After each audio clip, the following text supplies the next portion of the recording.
inaan arkayno qayb ka mid ah ballanqaadyadii dowladdan ay ballanqaaday xilligii ahayd oo asaanteedu ahayd tayeyn iyo tiigsi. tallaabooyinkii ugu horreeyey oo dowladdan qorshe baarlamaanka u gudbisay waxaa ahaa in la tayeeyo dhammaan nidaamka dowladda Puntland oo xilligaas 20 jirsaday muddo dheerna soo socday duruufo kala duwanna ay soo mareen.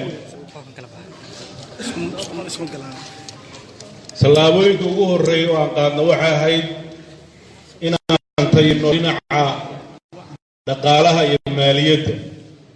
markii ugu horreysaba waxaan kamayn ku sameynay habka dakhliga u soo xarooda iyo habka kharash bixinta si aan u xaqiijino waxyaabaha kale oo rabno inaan tayino ay ugu muhiimsanayd tayinta xagga amniga oo ugu horreeyaan dib u habaynta ciidamada. Puntland burburkii 1991 kadib waa ciidankii ugu horreeyay ee Soomaali leedahay oo si dowladeed maamula loo aasaaso. waxaan ugu mahadcelinayaa madaxweyne Cabdullaahi Yuusuf iyo saraakiishii la shaqaynaysay oo dhammaan ciidamada dal u baahan yahay ay dhiseen, haddii aan lahayd ciidanka daraawiishta oo difaaca guud ahaa, booliiska, asluubta iyo nabad sugidda intaba. runtii dowladda Puntland dadkeedu waxay samaysteen 98 dowlad dhammaystiran oo lahayd sharci iyo dastuur xeer jaartar ah markaas oo dastuur isu bedelin. saddexdii dowladood dowladda lagu yaqaanay ee ahaa golihii fulinta, golihii baarlamaanka iyo golihii garsoorka markiiba waxay ku dhaqaaqeen dhismo ciidan oo hantay Puntland gebi ahaanteed.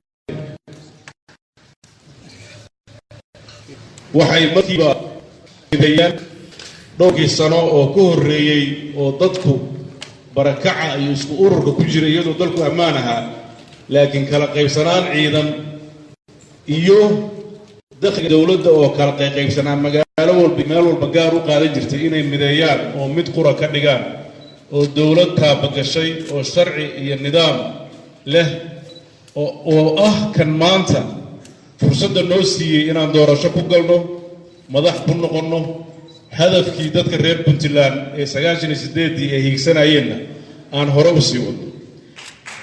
maxaan soo garbay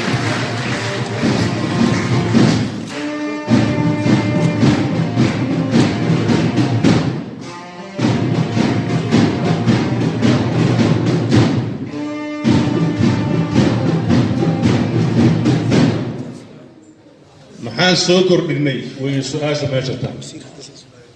waxaan garowsannahay dhammaanteen Puntland in ay la soo gudboonaatay cadow fara badan oo dhinacyo kala duwan leh oo diidanaa inuu dal xasiloon oo nabdoon uu noqdo.